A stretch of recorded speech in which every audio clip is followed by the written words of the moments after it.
Hello everyone, welcome back to Olive Port. I am Pooja and in this video we are going to cover 23rd of June to 29th of June all the important current affairs. Okay, तो ये weekly current affairs का video है जो कि आपके revision purpose के लिए पूरे वीक में हमने जो भी इंपॉर्टेंट इवेंट डिस्कस किए थे उनको हम यहाँ पे शॉर्ट में डिस्कस करते हैं विथ क्विज। तो आज का टॉपिक ऑफ डिस्कशन क्या क्या है, सबसे पहले बात करेंगे इस पर्टिकुलर वीक में हमने जो भी इंपॉर्टेंस डे सेलिब्रेट किए हैं तो important days and themes discuss करेंगे।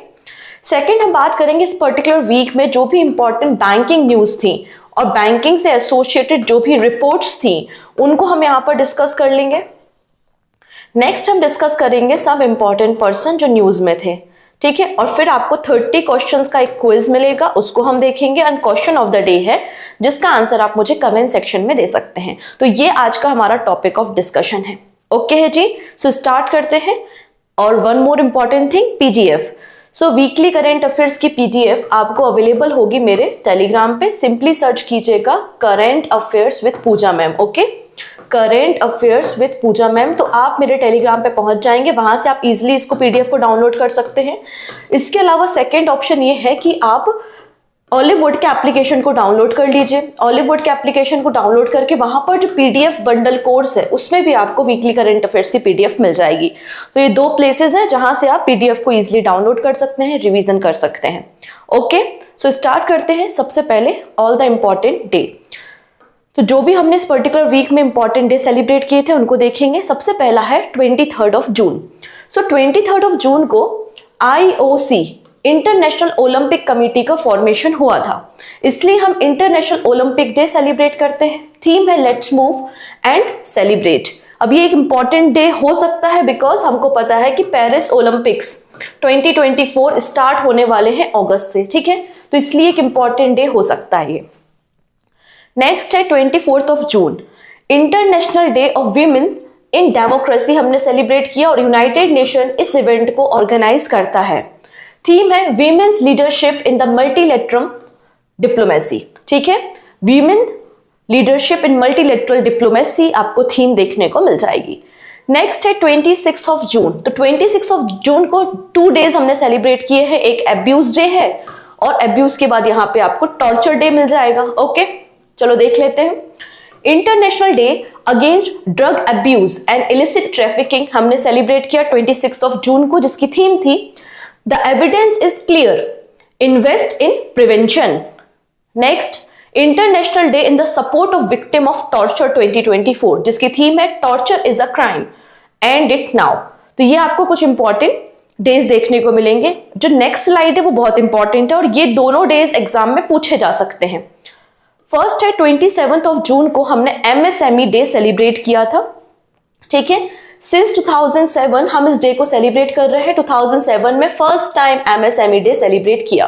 अगर इसकी हम थीम देखेंगे इन शॉर्ट तो थीम हो जाएगी आपकी MSME एंड SDG, क्योंकि इस बार का जो हमारा MSME डे का थीम है वो सस्टेनेबल डेवलपमेंट गोल डायरेक्शन को देखता है।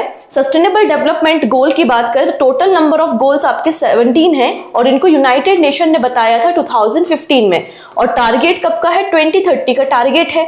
इसमें जो आपका फर्स्ट SDG है वो बात करता है नो पॉवर्टी, मतलब पॉवर्टी एलिमिनेशन के बारे में।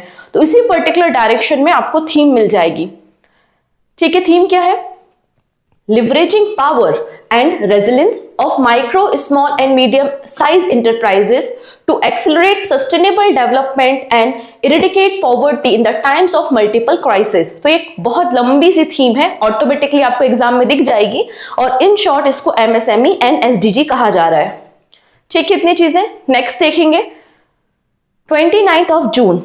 29th ऑफ जून को हमने नेशनल स्टैटिस्टिक्स डे सेलिब्रेट किया और ये 18th एडिशन था in the memory of PC Mahalanobis, ठीक है। ये वही PC महालनोबिस है जो कि प्लानिंग कमीशन के मेंबर रहे हैं और जो हमारा सेकंड नंबर का 5 ईयर प्लान है वो इन्होंने ही डिजाइन किया है।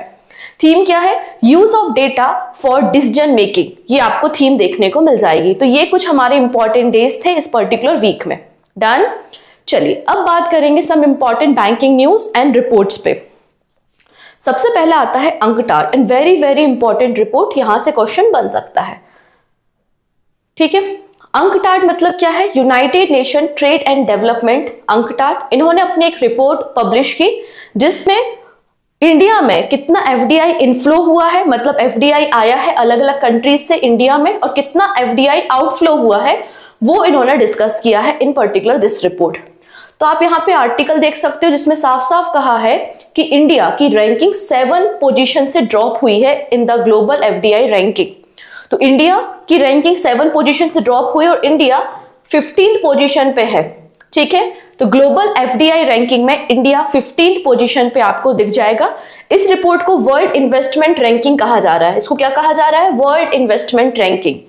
सबसे पहली बात, अगर हम बात करें 2023 में हमारी कंट्री में कितना एफडीआई फ्लो हुआ, मतलब कितना एफडीआई रिसीव किया हमने, सो आंसर इज $28 बिलियन का। ओके, 2022 में जो एफडीआई रिसीव हुआ था वो था आपका $48 बिलियन। तो आप यहाँ पे इजिली देख सकते हो कि हमारा एफडीआई फ्लो रिड्यूस हुआ है। कितना रिड्यूस हुआ है? 43% रिड्यूस आपको देखने को मिल जाएगा। दैट्स व्हाई इंडिया 7 पोजीशन से ड्रॉप होकर 15th पोजीशन पे आपको मिलेगा अकॉर्डिंग टू दिस रिपोर्ट। इतना ही नहीं है तो इंडिया के रिस्पेक्ट में बात हुई, अगर हम वर्ल्ड के रिस्पेक्ट में बात करते हैं तो पूरे वर्ल्ड में भी जो एफडीआई इनफ्लो है वो 2% रिड्यूस हुआ है प्रीवियस ईयर के कंपैरिजन में। ठीक है, डन इतनी चीजें। चलिए, और क्या बोला गया इस रिपोर्ट में? इंडिया की पोजीशन तो हमने देख ही ली है कि 43% ड्रॉप के साथ इंडिया 15th पोजीशन पे है। The top order remain unchange with the US attracting the highest FDI. सबसे ज्यादा एफडीआई किसने रिसीव किया है? यूएसए ने किया है, $311 बिलियन का एफडीआई। सेकेंड नंबर पे आपको चाइना एंड देन सिंगापुर देखने को मिल जाएंगे। एंड इंडिया हमने देख लिया है, इंडिया 15th पोजीशन पे है विद $28 बिलियन एफडीआई। ये आपका केवल इनफ्लो के बारे में बात हो रही है जो अलग अलग देशों से हमने रिसीव किया है। ठीक है, अब हम यहाँ पे आउटफ्लो के बारे में देख लेते हैं कि इंडिया से कितना एफडीआई गया है। तो आउटफ्लो में इंडिया 20th पोजीशन पे है। आउटफ्लो में इंडिया 20th पोजीशन पे है। ठीक है, इंडिया से $15 बिलियन एफडीआई आउटफ्लो हुआ है। $15 बिलियन आउटफ्लो देखा गया है इंडिया में इन 2023। इसके अलावा इन्होंने ग्रीन फील्ड प्रोजेक्ट और जो इंटरनेशनल डील्स होती हैं उस पर भी डिस्कशन किया है। ठीक है, तो जैसे कि अगर आप देख तो सितवे पोर्ट म्यांमार में हम ऑपरेट कर रहे हैं, या हम चाबहार पोर्ट की बात करें, या हम मोंगला पोर्ट बांग्लादेश की बात करें, तो अलग अलग इंटरनेशनल प्रोजेक्ट सभी कंट्री रन करती ही हैं। ठीक है, तो इंटरनेशनल प्रोजेक्ट के मामले में इंडिया 2nd पोजीशन पे है। ठीक है, सबसे ज्यादा जो इंटरनेशनल प्रोजेक्ट्स हैं वो यूएसए के पास है विच इज 334, और इंडिया के पास जो इंटरनेशनल प्रोजेक्ट्स है वो 163 है इन 2023। ठीक है, इतनी चीजें। नाउ बात करते हैं about the green field project. So green field project में इंडिया 4th पोजीशन पे है। ठीक है, इंडिया 4th पोजीशन पे, first USA, then UAE and then UK आपको मिल जाएगा। तो ये सारी बातें इस पर्टिकुलर रिपोर्ट में पब्लिश की गई हैं। आप यहाँ पे कंप्लीट रैंकिंग देख सकते हो कि यूएसए टॉप किया है विद $311 बिलियन एफडीआई रिसीव किया इन्होंने, देन चाइना, देन सिंगापुर, और इंडिया आपको 15th पोजीशन पे विद $28 बिलियन मिल जाएगा। डन, तो ये हो गई हमारी ये रिपोर्ट। चलिए नेक्स्ट है ग्लोबल डोमेस्टिक एयरलाइन मार्केट। यहां पर इंडिया डोमेस्टिक एयरलाइन मार्केट में 3rd पोजीशन पे है, मतलब हम अपने डोमेस्टिक एयरपोर्ट्स को रन करते हैं, डोमेस्टिक फ्लाइट्स को रन करते हैं एंड डोमेस्टिक जो हमारे पैसेंजर्स हैं उनको डील करते हैं। ठीक है, तो इंडिया की पोजीशन अगर आप देखोगे तो 3rd पोजीशन पे आपको मिल जाएगी। ओके, फर्स्ट नंबर पे हमेशा की तरह यूएसए एंड देन चाइना आपको मिलेगा। USA every year domestic 86 million passengers को डील करता है। 86 मिलियन पैसेंजर्स को यूएसए डील करता है। और इंडिया की बात करें तो इंडिया ने 15.5 मिलियन पैसेंजर्स को डील किया था। तो इंडिया 3rd पोजीशन पे है, यूएसए फर्स्ट पे, देन चाइना आपको मिल जाएगा। यू कैन सी कि पूरे डिकेड में, मतलब पास्ट 10 इयर्स में इंडिया की ग्रोथ 7.9 मिलियन पैसेंजर से 15.5 मिलियन पैसेंजर हुई है, जो कि एक अच्छा ग्रोथ है। इसलिए हम 3rd पोजीशन पे आपको देखने को मिल जाएंगे। ठीक है, इतनी चीजें। डन। नेक्स्ट बात करते हैं ग्रोइंग परसेंटेज के हिसाब से। तो हाईएस्ट परसेंटेज जो ग्रो हुआ है वो इंडिया में हुआ है। इंडिया की रैंकिंग भले ही 3rd पोजीशन पे है, लेकिन सबसे ज्यादा जो इंक्रीमेंट हुआ है, ग्रोथ हुई है, वो इंडिया में हुई है डोमेस्टिक एयरलाइंस पे। इंडिया में total number of domestic airports अगर देखा जाए तो कितना है, आप देखोगे 119 एयरपोर्ट्स है। फर्स्ट नंबर पे आपको यूएसए 656 एंड देन आपको चाइना 250 एयरपोर्ट्स के साथ मिल जाएगा। ओके, अब यहाँ पे वर्ल्ड बैंक की रिपोर्ट है तो अगेन इंपॉर्टेंट तो होगी ही। सो वर्ल्ड बैंक ने रिसेंटली पब्लिश की थी माइग्रेशन एंड डेवलपमेंट ब्रीफ। ठीक है, वर्ल्ड बैंक की रिपोर्ट है जिसमें बताया जाता है कि किसी पर्टिकुलर कंट्री जो है उसको रेमिटेंस कितना मिला है। सो रेमिटेंस के बारे में बताती है, आप सभी को पता है इंडिया के लोग जो है, इंडिया की जो पब्लिक है वो अलग अलग कंट्रीज में काम करती है और वो अपने घरों में पैसा भेजती है, जिसको हम क्या कहेंगे, रेमिटेंस कहेंगे। तो इंडिया ने 2023 में टोटल $120 बिलियन का रेमिटेंस रिसीव किया था according to the world bank. 2024 में इंडिया $124 बिलियन रेमिटेंस रिसीव करेगी और इन 2025 इंडिया $129 बिलियन रेमिटेंस को रिसीव करेगी। तो ये आपको तीनों डेटा याद रखने हैं। Okay, done. चलिए और देख लेते हैं क्या बोला गया इस रिपोर्ट में।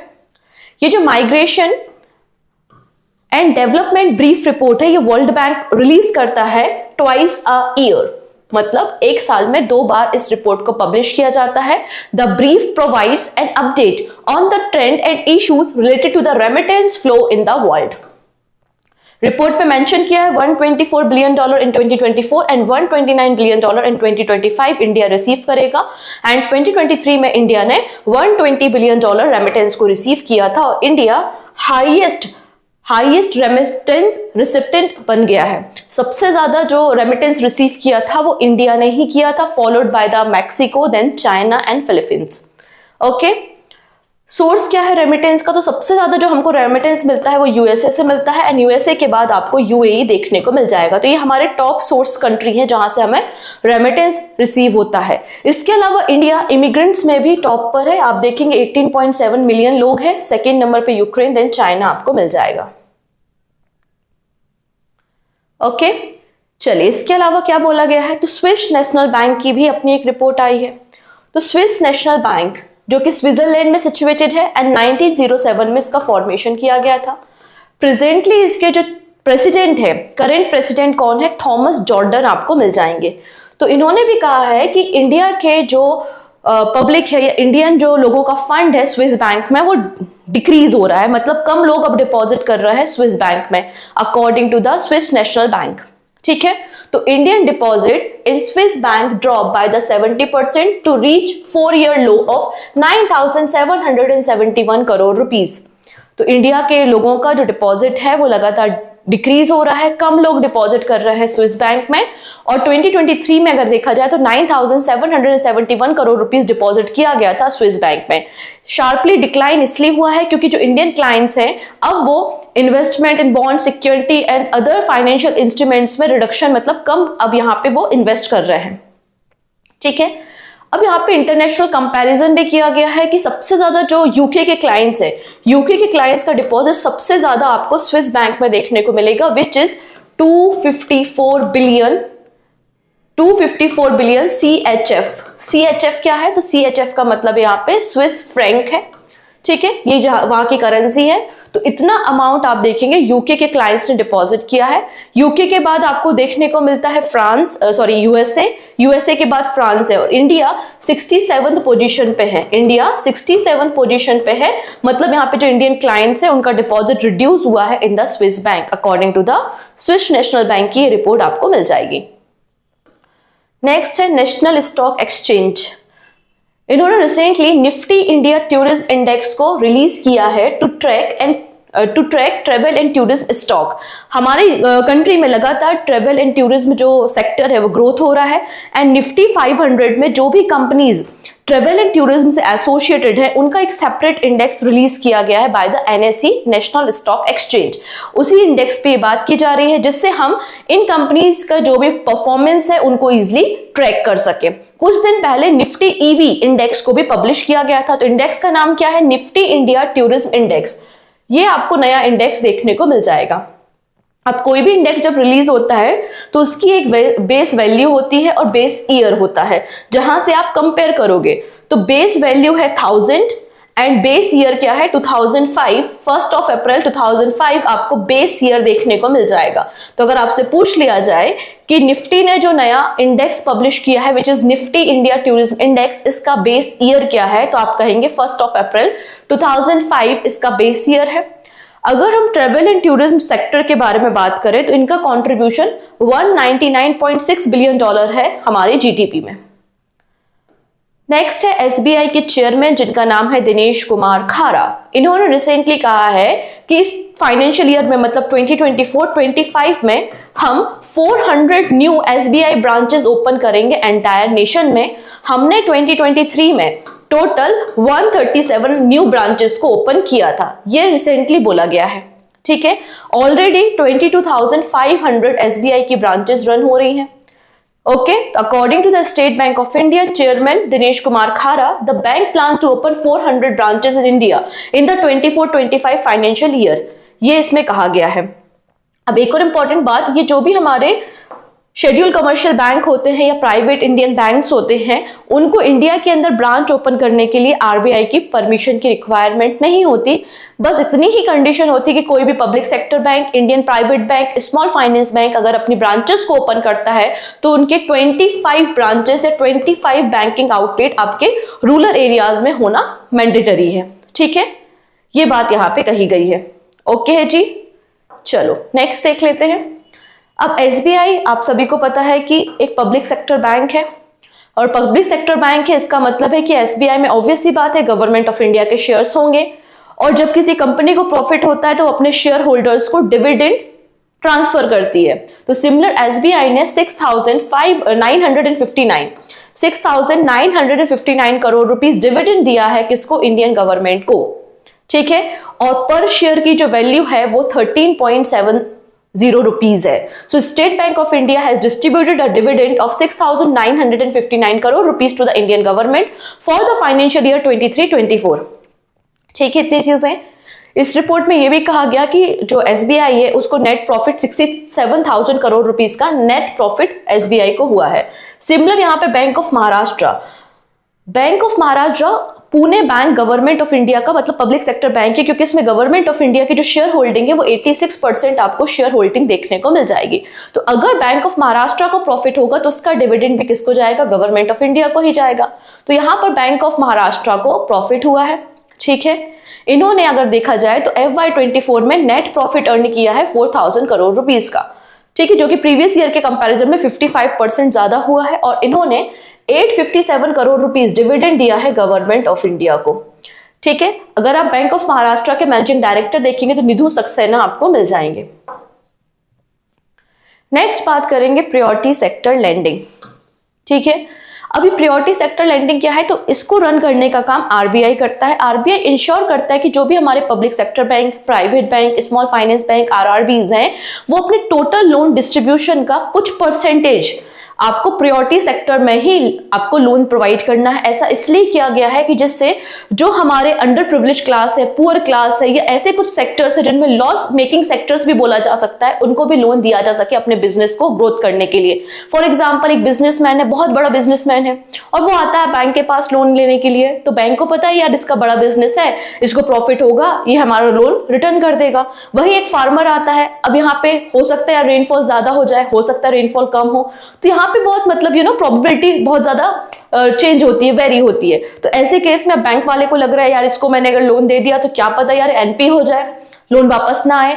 तो इस बात को इंश्योर करने के लिए कि ऐसे कुछ सेक्टर्स को आइडेंटिफाई किया गया है बाय द आरबीआई कि इन पर्टिकुलर सेक्टर को आपको टोटल लोन का इतना % तो आपको इन पर्टिकुलर सेक्टर को ही देना है। ठीक है, जिसे हम प्रायोरिटी सेक्टर लेंडिंग कहते हैं। रिसेंटली आरबीआई ने रिवाइज की है प्रायोरिटी सेक्टर गाइडलाइंस को to encourage banks to provide small loans in the economically disadvantages districts. तो इकोनॉमिकली जो वीकर डिस्ट्रिक्ट्स है उनको स्मॉल लोन प्रोवाइड करने के लिए कहा गया है बाय द आरबीआई। एक्चुअली यहाँ पे जो प्रायोरिटी सेक्टर लेंडिंग्स होती हैं, मतलब जो पीएसएल कौन कौन से सेक्टर्स होंगे, इसको आरबीआई पीरियोडिकली अपडेट करता रहता है। ऐसा कुछ फिक्स नहीं है कि ये पर्टिकुलर सेक्टर पीएसएल में आता है, ये पर्टिकुलर सेक्टर नहीं आता है। समय समय पे आरबीआई इस लिस्ट को अपडेट करता रहता है। आप अगर देखोगे तो प्रेजेंटली ये आपको कुछ प्रायोरिटी सेक्टर एरियाज देखने को मिलते हैं, जैसे कि एग्रीकल्चर है, एमएसएमई है, export, education, housing, social infrastructure, renewable energy etcetera. इसमें कहा जाता है कि ऐसे domestic schedule commercial bank and the foreign bank जिनकी 20+ ब्रांचेस आपको देखने को मिल रही है, उनको अपनी टोटल लेंडिंग का 40% पीएसएल में देना होगा। ठीक है, ऐसे फॉरेन बैंक्स जिनमें लेस देन 20% ब्रांचेस हैं उनको भी 40% देना पड़ेगा पीएसएल में, जिसमें 32% वो एक्सपोर्ट में और कम से कम 8% आपको अदर सेक्टर में देना है। आपके जो आरआरबीज हैं, तो आरआरबीज तो आपको पता है बना ही इसलिए गए हैं क्योंकि रूरल एरिया में डेवलपमेंट हो सके, तो आरआरबीज को 75% अपने लोन का पीएसएल में देना होता है। सिमिलर आपके जो प्राइमरी अर्बन कोऑपरेटिव सोसाइटीज होती हैं उनको भी 40% यहां पर डिसाइड किया गया है। ठीक है, नेक्स्ट है के शेप्ड रिकवरी। ठीक, अब फॉर एग्जाम्पल इसको ऐसा समझिए, ये हमारी इकोनॉमी रन कर रही थी और सडनली क्या हुआ, कोविड आ गया, इकोनॉमी फॉल हो गई। जैसे ही लॉकडाउन हटता है वापस इकोनॉमी बूस्ट होती है, तो ये आपकी इकोनॉमी में रिकवरी हुई। किस शेप में हुई, वी शेप में। तो इसको हम क्या कहते हैं, वी शेप्ड रिकवरी कहते हैं, जो कि सबसे अच्छा फॉर्म माना जाता है रिकवरी का। ठीक है, सबसे गंदा जो फॉर्म माना जाता है वो एल या आई रिकवरी मानी जाती है। अब मान लेते हैं कि कोई इकोनॉमी थी जिसमें रिसेशन था, स्लो डाउन था, और रिसेशन या स्लो डाउन के बाद अब इकोनॉमी बूस्ट होना शुरू होती है, लेकिन कुछ पर्टिकुलर सेक्टर जैसे कि सर्विस सेक्टर या अदर सेक्टर्स ग्रो होते हैं और रिमेनिंग जो सेक्टर्स हैं वो पीछे रह जाते हैं, उनमें कोई ग्रोथ नहीं होती। तो इस प्रकार की रिकवरी को हम क्या कहेंगे, के शेप्ड रिकवरी कहेंगे। ठीक है, तो K shaped recovery refer to a situation where some sector of economy revive after a slow down और the recession while other don't. इसको हम के शेप्ड रिकवरी कहते हैं। ठीक है, जैसे एक पर्टिकुलर कुछ सेक्टर को लॉस होता है, ये प्रॉफिटेबल नहीं होते, इनमें इन्फ्लेशन देखा जाता है, तो यहाँ HSBC Hong Kong and Shanghai banking corporation ने क्या कहा है, इंडिया का जो इन्फ्लेशन है वो यहाँ पर इंडिया का जो ग्रोथ है वो के शेप रिकवरी में है, और इससे सबसे ज्यादा इफेक्ट कहाँ हो रहा है, आपका जो रूरल इंडिया है वो सबसे ज्यादा इफेक्ट हो रहा है according to the HSBC। Next है HDFC bank. HDFC bank launch digital investment platform smart wealth. तो स्मार्ट वेल्थ एक डिजिटल इन्वेस्टमेंट प्लेटफॉर्म है जिसको HDFC बैंक ने लॉन्च किया है। इसमें सिंपल भाषा में समझाते हैं, यहाँ पे कोई भी कस्टमर है अपना एक पर्सनलाइज्ड स्मार्ट जार रेडी कर सकते हैं। ये हो गया आपका स्मार्ट जार। इसमें आप डिसाइड कर सकते हो अपनी कंपनीज या पोर्टफोलियो बना सकते हो, हमें कहाँ पे इन्वेस्टमेंट करना है, कौन सी कंपनी को रिमूव करना है, कौन सी नई कंपनी इंसर्ट करनी है, और कब इस पोर्टफोलियो को हमें मॉडिफाई करना है, हमें कब इसे स्टॉप करना है, हम कुछ भी कर सकते हैं। तो इस तरीके से बेसिकली आपके फाइनेंस को मैनेज करने के लिए स्मार्ट वेल्थ बनाया गया है। To take wealth service to every Indian and make investment simple and transparent, HDFC bank ने स्मार्ट वेल्थ बनाया है। ठीक है, जो कि पहला फीचर है, first ever feature that allow investor to make the right investment decision and plan their financial journey. HDFC bank का फॉर्मेशन 1994 में हुआ था। हसमुख भाई पारिक इसके फाउंडर है। हेडक्वार्टर मुंबई महाराष्ट्र में है। MD and CEO Shashidhar Jagdishan and chairman Atanu Chakraborty हैं। एंड टैगलाइन है, वी अंडरस्टैंड योर वर्ल्ड।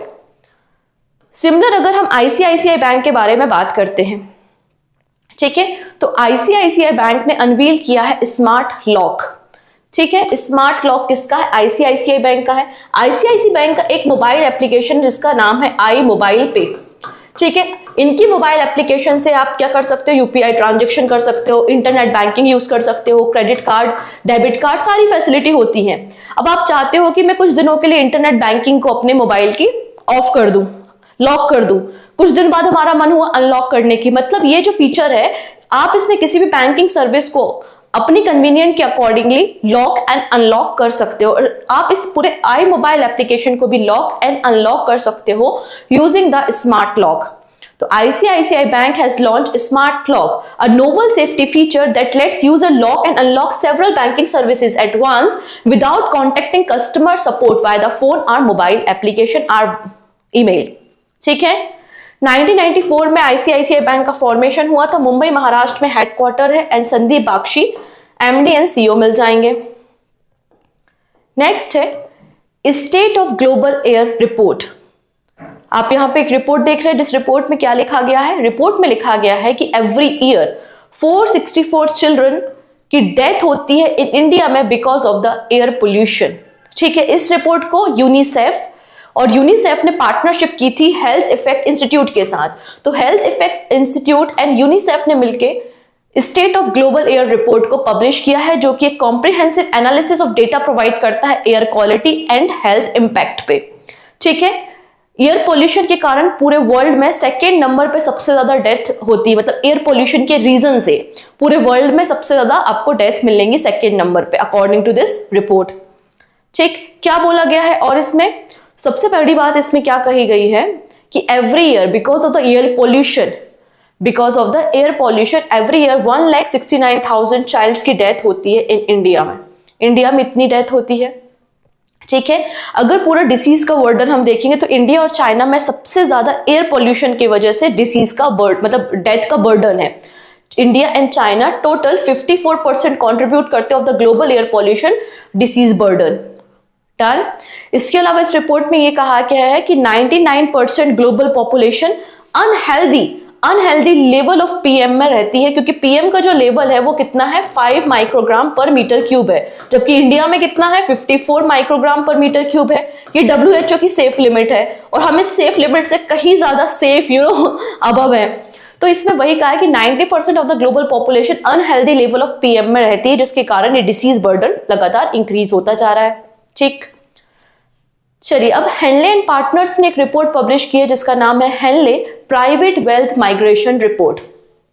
ठीक है, इस रिपोर्ट में क्या कहा गया कि इस रिपोर्ट में कहा गया कि 2024 में एक्सपेक्टेड है कि इंडिया से 4,300 मिलेनियर्स इंडिया से बाहर चले जाएंगे और दूसरे किसी कंट्री में जाके सेटल हो जाएंगे। तो 4,300 Indian millionaires are expected to leave the country in 2024 और इंडिया यहाँ मिलेनियर के माइग्रेशंस में 3rd पोजीशन पे आपको दिख जाएगा। फर्स्ट पोजीशन पे है चाइना एंड सेकंड पोजीशन पे UK.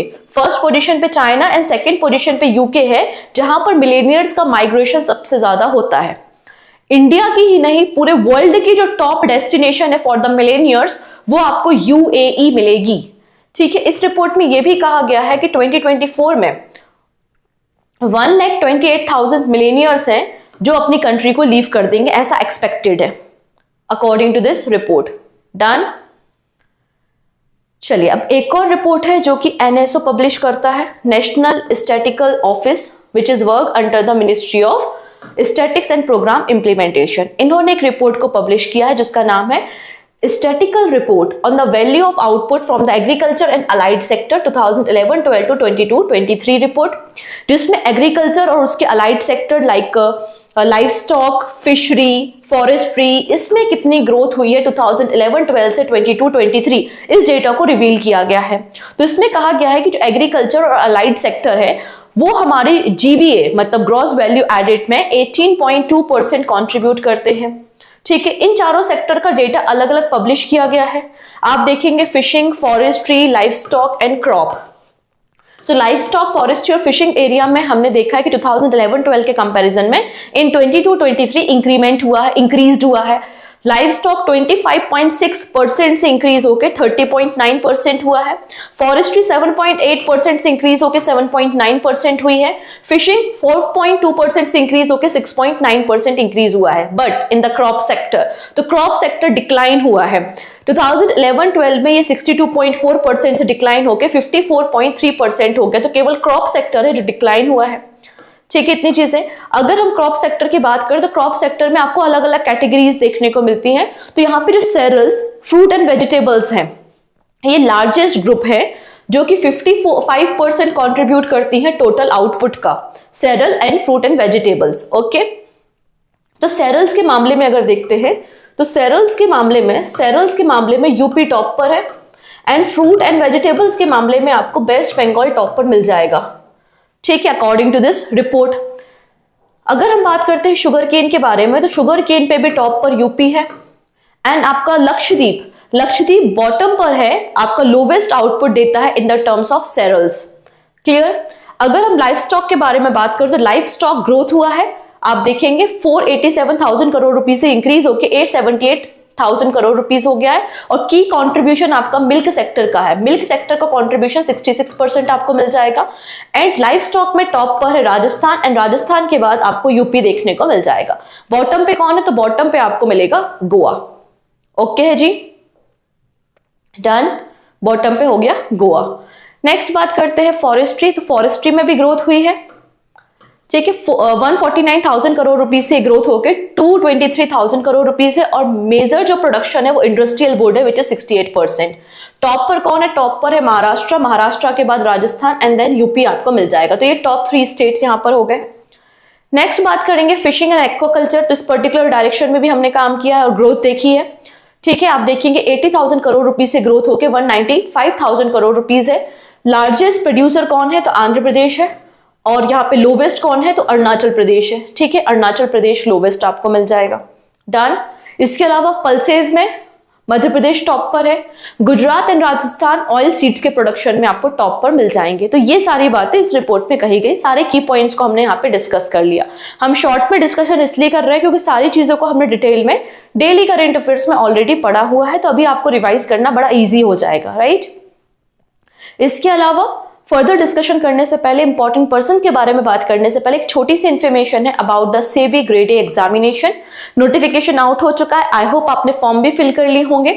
So phase 1 and phase 2 preparation करने के लिए हमने एक क्रैश कोर्स लॉन्च किया है जिसमें आपको लाइव क्लासेस, आपके video sessions, mock test, MCQ वगैरह सब कुछ यहाँ पे मिल जाएगा। आप इनरोल कर सकते हैं ऑलिव वुड के एप्लीकेशन पे विजिट करके।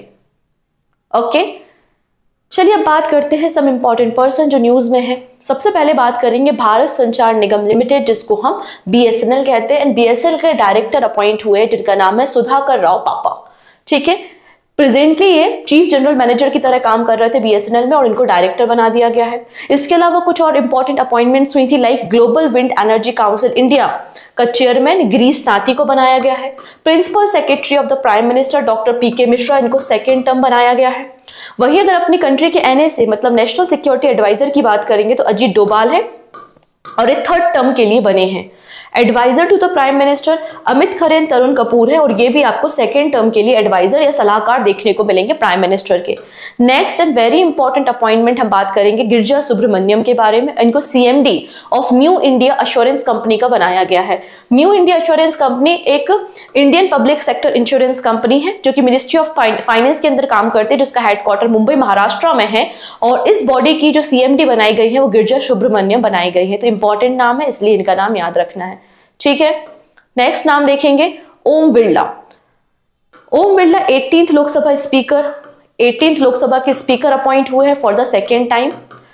ये केवल आप देखेंगे 5th नंबर के लोकसभा स्पीकर है, 5th नंबर के लोकसभा स्पीकर है जो कि सेकेंड टर्म के लिए अपॉइंट किए गए हैं या इलेक्ट किए गए हैं। ठीक है, इतनी चीजें। और इनकी कॉन्स्टिट्यूंसी क्या है? तो कोटा कॉन्स्टिट्यूंसी से ये बिलोंग करते हैं। पहली फीमेल जो लोकसभा स्पीकर रही हैं उनका नाम है मीरा कुमार। ओके, कांग्रेस पार्टी के से थी, मीरा कुमार उनका नाम है। डन इतनी चीजें। तो यहाँ पे लिखा हुआ है पहले लोकसभा के स्पीकर कौन थे? तो जीवी मावलनकर थे। और फर्स्ट लेडी कौन थी? तो हमने देख लिया मीरा कुमार थी। लॉन्गेस्ट टेन्योर किसका था? बलराम जाखड़ का था। शॉर्टेस्ट टेन्योर नीलम संजीवा रेड्डी का आपको मिल जाएगा as a Lok Sabha speaker. Lok Sabha speaker के बारे में आर्टिकल नंबर 93 में इंफॉर्मेशन है और लोकसभा के बारे में इंफॉर्मेशन आपको आर्टिकल नंबर 81 में मिल जाएगी। ओके है। नेक्स्ट है तपन कुमार डेका। तपन कुमार डेका जो कि इंटेलिजेंस ब्यूरो के डायरेक्टर जनरल थे, इनके टेन्योर को 1 ईयर के लिए एक्सटेंड किया गया है बाय द कैबिनेट। इनका टेन्योर आप देखेंगे तो 30 जून 2024 को खत्म हो रहा था। एक साल के लिए मतलब 2025 तक के लिए इनके टेन्योर को बढ़ा दिया गया है। ठीक है, इतनी चीजें। डन। चलो नेक्स्ट नाम है मनोज जैन। इन्हें बीईएल भारत इलेक्ट्रॉनिक्स लिमिटेड का नया चेयरमैन एंड मैनेजिंग डायरेक्टर बनाया गया है। बीईएल का फॉर्मेशन 1954 में हुआ था, बेंगलुरु में हेडक्वार्टर है। अब लोकसभा इलेक्शन के साथ 4 स्टेट में असेंबली इलेक्शंस भी तो हुए थे, उनमें से एक स्टेट था उड़ीसा। एंड उड़ीसा के चीफ मिनिस्टर कौन बन गए हैं? मोहन चरण मांझी बन गए हैं। अच्छा, उड़ीसा स्टेट के डिप्टी चीफ मिनिस्टर कौन बने हैं? तो केबी सिंहदेव एंड प्रवती फरीदा बनी है। अब यहाँ पे उड़ीसा जो स्टेट असेंबली है उसकी स्पीकर कैसे बनाया गया है? तो स्पीकर बनाया गया है बीजेपी के सीनियर लीडर है जिनका नाम है सूरमा पड़ाई।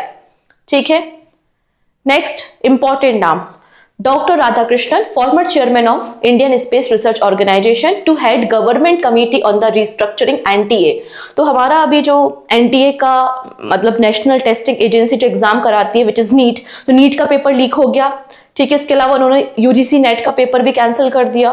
तो यहाँ पर किस तरीके से एग्जामिनेशन प्रोसेस को रिफॉर्म कर सकते हैं, इसको रिव्यू करने के लिए कमेटी बनाई गई है। 7 मेंबर कमेटी है which is headed by farmer chairman of ISRO doctor के Radhakrishnan.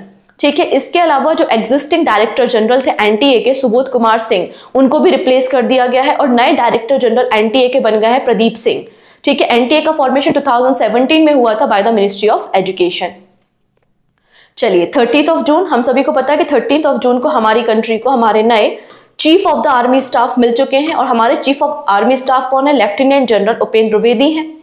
And vice chief of the army staff किसे बनाया गया है? तो लेफ्टिनेंट जनरल NS राजा सुब्रमण्य को अपॉइंट किया गया है। ओके है जी, गढ़वाल राइफल रेजिमेंट से बिलोंग करते हैं, मतलब पहली अपॉइंटमेंट उनकी वहां पर हुई थी।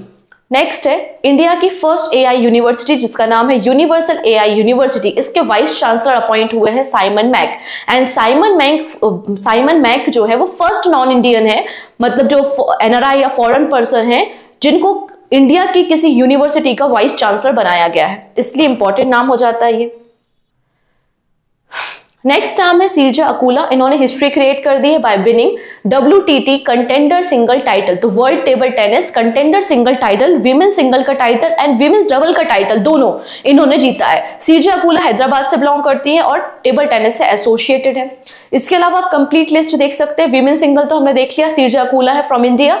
अगर हम मेन सिंगल की बात करते हैं तो मेन सिंगल का टाइटल जर्मनी के professional table tennis player Dimitrij ने जीता है। विमेन्स डबल का टाइटल सीरजा अकूला और Archana Kamath and men's double Harmeet Desai and Manav Thakkar. Okay, चलिए अब बात करते हैं आंध्र प्रदेश के बारे में। आंध्र प्रदेश में भी रिसेंटली इलेक्शंस हुए थे एंड हमको पता है कि N Chandrababu Naidu chief minister बने आंध्र प्रदेश के। गवर्नर कौन है? तो अब्दुल नाजिर गवर्नर आपको देखने को मिलेंगे आंध्र प्रदेश के। तो आंध्र प्रदेश असेंबली के स्पीकर इलेक्ट किए गए हैं जिनका नाम क्या है? आंसर हो जाएगा अयाना पतरदू। ठीक है, ये आपको नए स्पीकर देखने को मिल जाएंगे।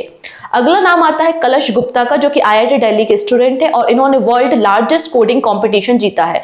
ये जो वर्ल्ड का लार्जेस्ट कंप्यूटर प्रोग्रामिंग कंपटीशन है जिसका नाम है कोडविटा, इसको TCS ऑर्गेनाइज करता है और ये पूरा आपका कंपटीशन गिनीज वर्ल्ड रिकॉर्ड में भी इंक्लूड है क्योंकि ये वर्ल्ड का लार्जेस्ट कंप्यूटर प्रोग्रामिंग कंपटीशन है और जिसमें 10,000 से ज्यादा कंटेस्टेंट ने पार्टिसिपेट किया था। बट कलश गुप्ता जो कि IIT दिल्ली से है, इन्होंने इस ट्रॉफी को लिफ्ट किया है। अगला नाम आता है कपिल देव जी, और जब भी कपिल देव जी का नाम आता है तो हमको 1983 का वर्ल्ड कप भी याद आता है और रिसेंटली आपको पता है T20 वर्ल्ड कप भी इंडिया ने जीत लिया है, राइट। सो यहाँ पे कपिल देव जी, इनको professional golf tour of India का प्रेसिडेंट इलेक्ट किया गया है। Okay, professional golf tour of India का फॉर्मेशन 2006 में हुआ था और ये मेंस प्रोफेशनल गोल्फ को ऑर्गेनाइज करती है इंडिया में। अगला नाम आता है अक्षा मोहित कंबोज का। इन्हें वाइस प्रेसिडेंट अपॉइंट किया गया है इंडिया बुलियन ज्वेलर्स एसोसिएशन का और ये फर्स्ट लेडी है जो कि वाइस प्रेसिडेंट बनी है इंडिया बुलियन ज्वेलर्स एसोसिएशन, जिसका हेडक्वार्टर कहां पर है? मुंबई महाराष्ट्र में है। 1919 में इसका फॉर्मेशन किया गया था और ये पॉलिसी मेकिंग करने का काम करता है for the gold industry in India. Next नाम आता है डेविड वार्नर का और इन्होंने इंटरनेशनल क्रिकेट से रिटायरमेंट अनाउंस किया है। ठीक है, ऑस्ट्रेलिया के क्रिकेटर है। जब ऑस्ट्रेलिया ने 2015, 2021 एंड 2023 में वर्ल्ड कप जीता था तो उस विनिंग टीम के भी पार्ट रह चुके हैं। ठीक है, नाउ बात करते हैं सब इंपॉर्टेंट अवार्ड्स जो इस पर्टिकुलर वीक में हमने देखे हैं जो इंपॉर्टेंट है। सबसे पहला नाम आता है कर्नाटका विकास ग्रामीण बैंक, जो कि एक RRB है और RRB का हमें पता है कि कहानी ये होती है कि 50% शेयर सेंट्रल गवर्नमेंट के, 15% state government and remaining 35% share किसके होते हैं? स्पॉन्सर बैंक के होते हैं। तो सिमिलर कर्नाटका विकास ग्रामीण बैंक का जो स्पॉन्सर बैंक है वो क्या है आपका? कैनरा बैंक है। रिसेंटली बैंक यूनियन ने, बैंक एम्प्लॉय एसोसिएशन ने मिनिस्ट्री ऑफ फाइनेंस को एप्लीकेशन या रिक्वेस्ट भेजी है कि जो RRBs हैं वो उनको आप अपने स्पॉन्सर बैंक के साथ मर्ज कर दो। लेट्स सी क्या होता है। ठीक है, इतनी चीजें। तो यहाँ पे कर्नाटका विकास ग्रामीण बैंक को नेशनल अवार्ड मिला है फॉर द अटल पेंशन योजना इम्प्लीमेंटेशन और ये अवार्ड किसने दिया है? तो pension fund regulatory and development authority ने ये अवार्ड दिया है क्योंकि इन्होंने सबसे ज्यादा एनरोलमेंट किए थे अटल पेंशन योजना के अंतर्गत। अटल पेंशन योजना की बात करें तो इसका फॉर्मेशन, मतलब इस योजना को 2015 में शुरू किया गया था बाय द गवर्नमेंट। चलिए अब बात करेंगे 18th Mumbai international film festival के बारे में। ठीक है, तो 18th Mumbai international film festival recently conclude हुए हैं जिसमें कई सारे अवार्ड दिए गए हैं, जैसे कि गोल्डन काउच अवार्ड होता है, वैसे सिल्वर काउच अवार्ड भी होता है। सो गोल्डन काउच अवार्ड किसे दिया गया है? आंसर हो जाएगा निष्ठा जैन। निष्ठा जैन की एक फिल्म है जिसका नाम है गोल्डन थ्रेड। गोल्डन थ्रेड को गोल्डन काउच अवार्ड दिया गया है जिसमें 10 lakh rupees cash prize money होती है। सिमिलर यहाँ पे एक वाइल्ड लाइफ फिल्म मेकर है जिनका नाम है S नल्लमुथी, उनको V Shantaram lifetime achievement award भी दिया गया है। ठीक है, नेक्स्ट नाम आता है अरुंधति रॉय, जो कि बहुत ही फेमस राइटर है और ये इंडिया की पहली राइटर है जिन्हें बुकर प्राइज मिला था इन 1997। इनकी नोबल के लिए, नोबल का नाम है the God of small thing. And recently इन्हें पेन पिंटर प्राइज 2024 के लिए सिलेक्ट किया गया है। लंदन में एक सेरेमनी होगी अक्टूबर मंथ में, तब उनको ये प्राइज दिया जाएगा इनकी करेजियस राइटिंग के लिए। 2009 में अवार्ड को इंस्टीट्यूट किया गया था। नेक्स्ट आता है blue planet prize. So blue planet prize को 1992 में स्टार्ट किया गया था और ये अवार्ड जापान का आसी ग्लास फाउंडेशन देता है। एक प्रेस्टिजियस अवार्ड है। एवरी ईयर केवल 2 लोगों को चुना जाता है फॉर दिस अवार्ड, एक इंडिविजुअल कैटेगरी में और एक आपका ऑर्गेनाइजेशन कैटेगरी में।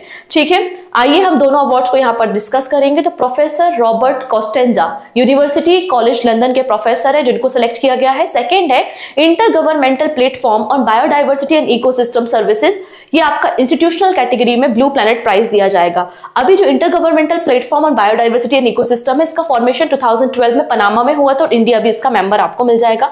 सेक्रेटरीट वॉन जर्मनी में है। नेक्स्ट बात करेंगे, वर्ल्ड क्राफ्ट काउंसिल ने recently world craft city designate किया है श्रीनगर को।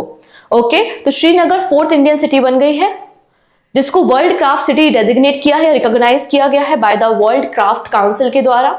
इसके पहले जयपुर, मैसूर एंड मालापुरम आपको देखने को मिल जाएंगी। डन इतनी चीजें? ओके।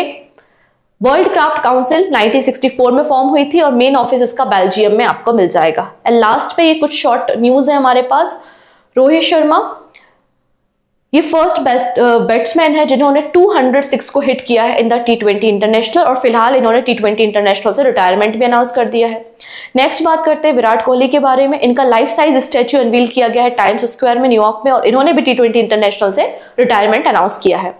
सिमिलर अगर हम बात करेंगे, SBI जनरल इंश्योरेंस ने नवीन चंद्र झा को new MD and CEO appoint किया है। तो ये कुछ हमारे इंपॉर्टेंट पर्सन थे, अवार्ड्स थे जो इस पर्टिकुलर वीक में हमने डिस्कस किए। ओके है जी, चलिए। सो PDF के लिए मैंने बता ही दिया है। कोर्सेज परचेस करने के लिए, मंथली मैगजीन को डाउनलोड करने के लिए आप ऑलिववुड के एप्लीकेशन को डाउनलोड कर सकते हैं। वहां पर आपको एक YouTube PDF बंडल कोर्स मिलता है जहां से आप इजिली मंथली मैगजीन्स को एक्सेस कर पाएंगे। ओके है जी, चलो अब बात करेंगे क्वेश्चंस के बारे में। 30 MCQ का एक क्विज है। सो फर्स्ट क्वेश्चन है, telecom regulatory authority of India मतलब ट्राई के न्यू सेक्रेटरी किसे बनाया गया है? तो ट्राई के न्यू सेक्रेटरी अतुल कुमार चौधरी बने हैं। Option D is the right answer. E medical visa facility Indian government ने किस कंट्री के सिटीजन के लिए लॉन्च की है? So answer is Bangladesh. Next है, state of global air report किस ऑर्गेनाइजेशन ने रिलीज की है? तो मैंने अभी आपको बताया UNICEF and health effect institute jointly इस रिपोर्ट को रिलीज करते हैं। Option B is the right answer.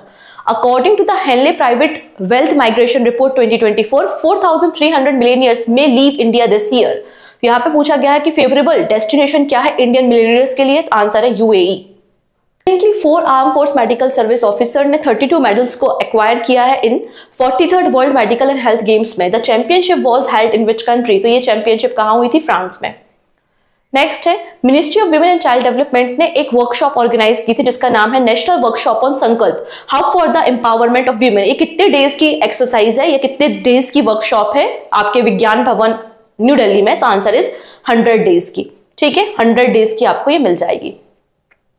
Next है, गवर्नमेंट ऑफ इंडिया ने एक 7 मेंबर की कमेटी बनाई है, ठीक है, to review and suggest improvement in the examination process and the NTA।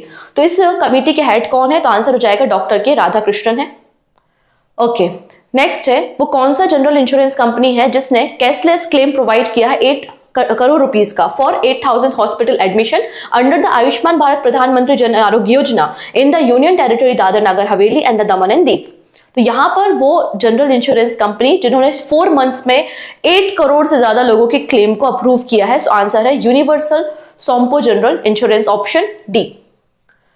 Next, which city in Kerala has been officially declared as India's first UNESCO city of literature? So answer is Kozhikode. Next है world investment report 2024। Recently हमने इस report पर discussion किया था। किसने report को release किया है? तो आंसर हो जाएगा अंकटाड ने इस रिपोर्ट को रिलीज किया है जिसमें FDI इनफ्लो में हम 15 पोजीशन पे आते हैं विद $28 बिलियन।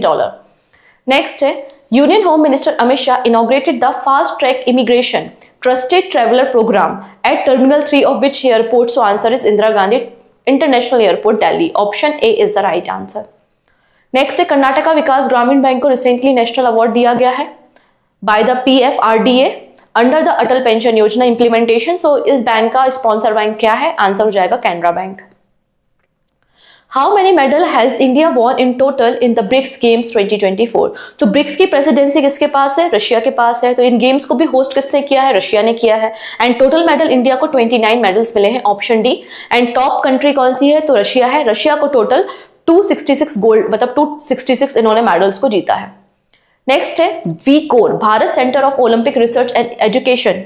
इसको कहां पर इनॉग्रेट किया गया है? तो गांधीनगर गुजरात में किया गया है और पीटी उषा ने इसको इनॉग्रेट किया है। ठीक है, नेक्स्ट बात करेंगे, recently which UT has become the first administrative unit to achieve full functional literacy under the Ullas Nav Bharat साक्षरता कार्यक्रम। तो ये इंफॉर्मेशन हमें लद्दाख के लेफ्टिनेंट गवर्नर ने दी है, option D is the right answer.